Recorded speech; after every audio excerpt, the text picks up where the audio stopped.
ஆமி கையெல்லாம் காட்ட தொடங்கிட்டோம். நீங்க இதை தாண்டி போய்தான் ஆகணும், அந்த பண்டை தாண்டி உள்ளுக்க போகணும்னு சொல்லி காட்ட தொடங்கியாச்சு. வேற வழி இல்லை, எங்களை எல்லாரையும் சுத்தி விளைச்சிட்டினோம். அப்ப அந்த இடத்தால நடந்து போறோம். ஒரு கடநீர் ஏரி இருக்கு, அதை தாண்டி தான் அந்த பண்டுக்கு நடந்து போகணும். ஒரு இடுப்பளவு தண்ணிக்குள்ள அது தண்ணி மாதிரி ஓடி, ஒரு ஆறு மாதிரி சின்ன ஓடிக்கொண்டிருந்தது அந்த மாத்தலன் வைத்தியசாலைக்கு முன்னுக்கு. அந்த காணியெல்லாம் கீழே குனிஞ்சபடியே தான் ஓடிக்கொண்டிருக்கிறோம். என்ன நடக்குன்னு எங்களுக்கு தெரியல, கண்ணு மின்றதுக்குள்ள என்ன நடக்குன்னு தெரியல. எங்களோட முன்னுக்கு நடந்து வந்து கொண்டிருந்த ஆக்கள் எல்லாம் குண்டுபட்டு விழுந்து கொண்டிருக்கணும். அவையில மிதிச்சு கொண்டு தாண்டி கொண்டு பாக்குறோம். இடுப்பு நாங்க வரைக்குள்ள ஒரு அண்ணா கிடக்குறேன், இடுப்புக்கு கீழே ஒன்றுமே இல்லை. அந்த உடம்பிருந்து இழுத்து கொண்டிருக்கு, கையால இழுத்து கொண்டு முன்னுக்கு நகர்ந்து கொண்டிருக்கிறேன். இப்படி எல்லாம் பார்த்துட்டு அந்த கடநீர் ஏரிக்குள்ளால அந்த தண்ணிக்குள்ளால நடந்து வாரம், அந்த சதுப்பு நிலத்துக்குள்ள நடந்து வாரம். இடுப்பு மட்டும் தண்ணிய கண் கொண்டு பார்க்கலாது. என்னது சொன்னா அதுல அப்படியே ரத்த கலர்லாம் அது ஓடிக்கொண்டிருக்கு. அது தண்ணியா ரத்தமாண்டு வித்தியாசமே தெரியாது. நான் ஒரு வெள்ளை சட்டு தான் போட்டு கொண்டிருந்தேன். அந்த எனக்கு இடுப்புக்கு மேல் அளவுக்கு நடந்து வந்து வெளியில பார்த்தா பிறகு அந்த தண்ணி இருந்த கரையெல்லாம் ரத்த கரை மாதிரி சட்டையில பதிஞ்சிருக்கு. அப்படி கடந்து அதுக்கு பிறகு ஒரு பண்டை தாண்டி தான் நாங்க எங்களை கூட்டி கொண்டு போனவ. ஆமிர கட்டுப்பாட்டுக்குள்ள ஒரு பண்டை தாண்டி தான் நாங்க போகணும். அந்த பண்டான் கடைசியா இருந்த எல்லை தமிழீழத்துக்கும் பிடிப்பட்ட இடத்துக்கும். அந்த பண்டை கடக்கிறோம், அதான் கடைசி நினைவு. அந்த இடத்தை கடந்து வரைக்குள்ள இதுக்கு மேல ஒன்றுமே இல்லை எங்கள்கிட்ட, எல்லாத்தையும் விட்டுட்டோம், இதுக்கு மேல ஒன்றுமே கிடையாது அப்படின்னு சொல்லி தலைய குனிஞ்சு நடந்துட்டு போனது எனக்கு ஞாபகம் இருக்கு. நான் மட்டும் இல்லை, என்னோட வந்த எல்லாருமே இருந்த கடைசி நம்பிக்கையை விட்டு ஏதோ ஒரு ஆட்டு மந்த கூட்டம் நடந்து போற மாதிரி தலைய கவுண்டன்ட்டு அந்த பண்டை தாண்டி வந்தேன்.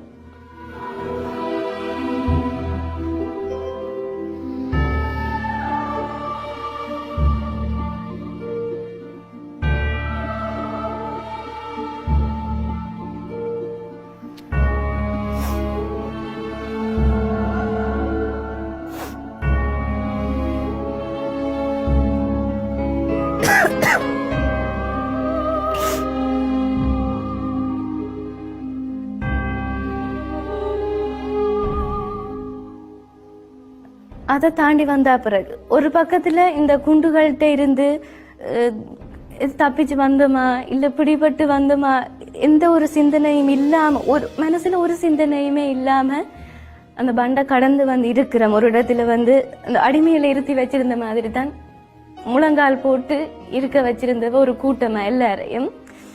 அந்த இடத்துலயும் செல்லுகள் வந்து விழுந்து நிறைய பேர் செத்து அந்த இடத்துல சின்ன பிள்ளை எங்களோட கண்ணுக்கு முன்னால ஒரு சின்ன பிள்ளை செத்து போக அப்படியே தூக்கி டிராக்டர்லயே தூக்கி எறிஞ்சதை நான் கண்ணால பார்த்தேன். நான் ஒரு சின்ன குழந்தைய தூக்கி எறிஞ்சிட்டு செத்தாக்கள் ஒரு டிராக்டர்ல கொண்டு போயினோம், காயப்பட்டாக்களை இன்னொரு டிராக்டர்ல ஏத்தி கொண்டு போனது. அதுக்கு பிறகு நாங்க தாண்டி வந்துட்டோம். 2 பகுதி செக்கிங் நடந்தது, ஒன்று ஆம்பளைகளுக்கு தனியா இன்னொன்று பொம்பளைகளுக்கு தனியான்னு சொல்லி அந்த பண்டை தாண்டி வந்த உடனே செக்கிங்குக்கு எத்தனையோ ஆயிரம் ஆக்கள் லைனில் நிக்கணும். 2 லைன் ஆம்பளையில் தனியா பொம்பளையில் தனியான்னு சொல்லிட்டு 2 லைன் இருக்கிறோம். விடியப்புறம் நடக்க வலிக்கிட்டு நாங்க ஒரு மத்தியானம் தாண்டி இருக்கு. 3 நாளா ஒரு சாப்பாடு இல்லை. அந்த இடத்துல தண்ணி கேட்க முதல் பின்னுக்கு இருக்கிற ஆக்களுக்கு முதல் லைனுக்கு கிட்ட போயக்குள்ள ஆம்பளையில் தனியா பொம்பளையில் தனியான்னு பிரியணும். நாங்க பின்னுக்கு இருந்து வரைக்குள்ள லைனுக்கு பின்னுக்கு நிக்கக்குள்ள ஒரு அண்ணா ஓடி போய் ஒரு குட்டையில சேத்து தண்ணி நின்றது, மழை பெஞ்ச தண்ணி நின்றது. ஒரு வீவா போத்துல ஒன்றுக்குள்ள அந்த சேத்து தண்ணிய வடிச்சு எடுத்து கொண்டு வந்து எங்கள்கிட்ட தந்தவர். அதை பார்க்க சேறு மாதிரி தான் இருக்கு.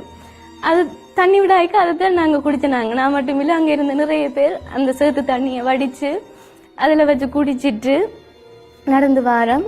செக்கிங் போனா ஏதோ ஒரு அவமானமா தலையை குனிஞ்சு போற மாதிரி தான் இருந்தது எங்களுக்கு. பிறகு பெண்களுக்கு தனியா செக்கிங்னு சொல்லிட்டு வெறுமனே 10 வயசு தானே. அப்ப அங்க 5 வயசோ 10 வயசோன்றது கணக்கே இல்லை. நீங்க ஈழத்துல இருந்து தமிழகத்துல இருந்து பிடிபட்டு போனா உங்களை பார்க்குற பார்வையே வித்தியாசமா இருக்குமே சொன்னா அதை நீங்க அந்த செக்கிங் பாயிண்ட்ல போய்க்க விடாங்கும் நீங்க போட்டிருந்த எல்லா உடுப்பையும் கலட்டுங்கன்னு சொல்லிட்டு தான் முதலாவது எல்லாரையும் பரிசோதிச்சு அதுக்குள்ள வச்சு ஒரு கொச்ச தமிழ்ல அவமானப்படுத்துற மாதிரி அடி வாங்கிட்டு வந்திருக்குது நாயில்ன்ற மாதிரி கதைகள் சொல்லித்தான் அந்த பரிசோதனை பகுதியை தாண்டி வந்தாங்க. தாண்டி வர ஒரு நாள் முழுக்க ஒரு பள்ளிக்கூடத்துல கொண்டு வந்து வச்சிருந்தவ. அந்த பள்ளிக்கூடத்துல 3 நாள் சாப்பாடு கிடையாது. அந்த பள்ளிக்கூடம் தான் அந்த பிடிபட்ட ஆண்டு கொண்டு போய் பள்ளிக்கூடத்துல வச்சிருக்கணும். வரிசையில நின்று ஒரு சுரங்கை அளவு தான் சாப்பாடு கொடுப்பினம். எல்லாருக்கும் வரிசையில நின்று வாங்கணும். சின்ன பாத்திரங்கள் கையில கொண்டு வந்தாக்கள், அம்பிட்ட பாத்திரங்களை கொண்டு வந்தாக்கள் அதுல போய் வாங்குறது, இல்ல அதைக்கு இப்படி கை ரெண்டையும் மேந்தி கொண்டு வாங்கிட்டு வந்துட்டு அந்த ஆக்களும் இருக்கிறேன். அப்ப எனக்கு ஒரு 10 வயசு தம்பியாக்கள் 7, 5 வயசுல எல்லாம் சின்ன தம்பியாக்கள் இருந்தவ. 3 பிள்ளைகளும் சாப்பிடாம இருக்குன்னு சொல்லிட்டு அம்மா போய் அங்க அந்த சாப்பாடு கொடுக்குற இடத்துல வாங்கினா பச்சை மட்டை கொடுக்குற ஆக்களுக்கு சாப்பாடு கொடுக்குற இடத்துல வரிசையில நின்ற ஆக்களுக்கு பச்சை மட்டையால அடி எல்லாருக்கும் சொல்லி சொல்லி நீங்க அவங்களை நம்பி கடைசி வரைக்கும் இருந்த நீங்க தானே, சண்டைக்குள்ள இருந்த நீங்க தானே என்று சொல்லி சொல்லி திருப்ப அங்க இருந்த ஆக்களுக்கு பச்சை மட்டையால அடிச்சு அதுக்கு பிறகுதான் அந்த ஒரு சிறங்கை சாப்பாட்டையே கொடுத்தவ. அதை வேண்டிட்டு வந்த பிறகு அந்த நாள் அப்படியே போயிட்டு அந்த பள்ளிக்கூடத்துல அடுத்த நாள் ஓமந்தையில பிடிப்பட்ட எல்லாரையும் கொண்டு போய் பரிசோதனை அப்படின்னு சொல்லி ஓமந்தையில கொண்டு போய் வச்சிருந்தது. 20ஆம் தேதி பிடிபட்டுனாங்க. 21ஆம் தேதி விடியப்புறம் அங்க பரிசோதனை நடக்குது. பரிசோதனை நடக்கிறதுக்கு முதல் எல்லாருக்கும் காலம்ப சாப்பாடு கொடுக்க போறோம் அப்படின்னு சொல்லிட்டு ஒரு பெரிய கூட்டம் நடக்குது. விடிய 7 மணில இருந்து 12 மணி மட்டும் பெரிய பெட்டியலுக்கு கொண்டு வந்து ஒரு பேக்கெட்டுக்குள்ள கவுப்பி கடலைன்னு கட்டி முன்னுக்கு வச்சுட்டு கூட்டம் நடக்குது. கூட்டம் நடத்துற ஆக்கள் வேற ஆக்கள் எல்லாம் கிடையாது. எங்களுடைய இனத்தை சேர்ந்த நல்லா தமிழ் கதைக்கு கூடிய ஆக்கள் தான் அந்த கூட்டத்தை நடத்துகினோம். நடத்த அங்க இருந்த சின்ன பிள்ளைகள் பசிக்குது என்று சொல்லி அழத் தொடங்கிட்டதுகள். சின்னனுகள் இருந்ததுகள் முன்னுக்கு இருந்தாக்கள் அழத் தொடங்க. இப்பவும் அந்த சொன்னது காதுல நல்ல ஞாபகம் இருக்கு. மாத்தனையில 2 பக்கமும் அடி வேண்டிட்டு வந்த நாயலுக்கு சாப்பாடு வேணுமாண்டு நல்ல தமிழ்ல அந்த இடத்துல சொல்லிச்சின. ஏன்டா அங்க இருந்து வந்ததுகள் எல்லாம் 3 நாள் சாப்பிடாம சண்டைக்கு இருந்து வந்தார்கள். பசியில கத்தினதுக்கு இது பதிலா வந்தது. அந்த நேரம் அங்க இருந்தாக்கள் கத்தி அழ தொடங்கிட்டோம். இப்படி வந்து உங்கள்கிட்ட கையேந்தி சாப்பிடுறதுக்கு நாங்க சண்டையில கடலோட கடலா போயிருப்போம் அப்படின்னு சொல்லி சண்டை முடிய வந்து அந்த முகாமுக்கு இருக்கிற காலத்தை மாதிரி ஒரு கொடுமையான காலம் வேற ஒன்றுமே இல்லை. இப்ப முள்ளு வேலைக்கு நிக்கிற படத்தை பார்த்து ஏக்கத்தோட பார்த்து நிக்கிற படத்தை பார்த்து அனுதாபப்படுறாங்க நிறைய பேர் இருக்கிறீங்க. அந்த சண்டை ஒரு வேளை சாப்பாட்டுக்கே நீங்க இயக்கத்தை நம்பி இருந்த நீங்க தானே என்று சொல்லி அவமானப்படுத்தி அந்த சாப்பாடை வேண்டி கொண்டு அந்த சாப்பிடேக்கு இருக்கிற அளவு வேதனை வேற ஒன்றுமே இருக்காது. அப்ப மனசுல இருந்ததெல்லாம் சண்டைக்கு இருந்தாலும் அந்த மாதிரி நிம்மதி, அந்த ஒரு அந்த வரிசையில நின்று உப்பில்லாத கஞ்சியை வாங்கி குடிக்கக்குள்ள இருந்த நிம்மதி இன்றைக்கு அந்த நாட்டில் இருக்கக்குள்ள ஒருத்தருக்கும் இருக்காது. அந்த அளவு தூரம் யுத்தத்துக்கு பிறகு வந்திருக்கிற மாற்றங்கள் அந்த அளவு தூரம் இருக்குது. முகாமிற்குள்ள இருக்கக்குள்ள கேள்விப்பட்டிருப்பீங்க, மனசுல கூட குழிக்குள்ள விழுந்து 10-15 பேர் இறந்து போயிருக்கின. அப்படி இந்த யுத்தம் தந்திருக்கக்கூடிய அவலங்கள் என்றது வெறுமனே ஒரு வார்த்தையால சொல்லி மாளுற அளவுக்கு இல்லை.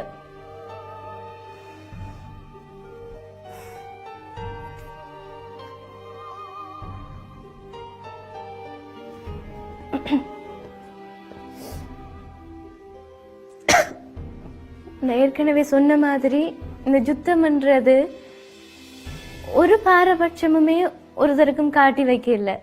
சண்டை முடிஞ்சு ஊருக்கு போயேக்குதான் இடம்பெயர்ந்து போனாக்கள் எத்தனை பேர், மிஞ்சி வந்திருக்கிறார்கள் எத்தனை பேர் அங்க ஊருக்கு போய்க்கலாம் பார்க்கலும்.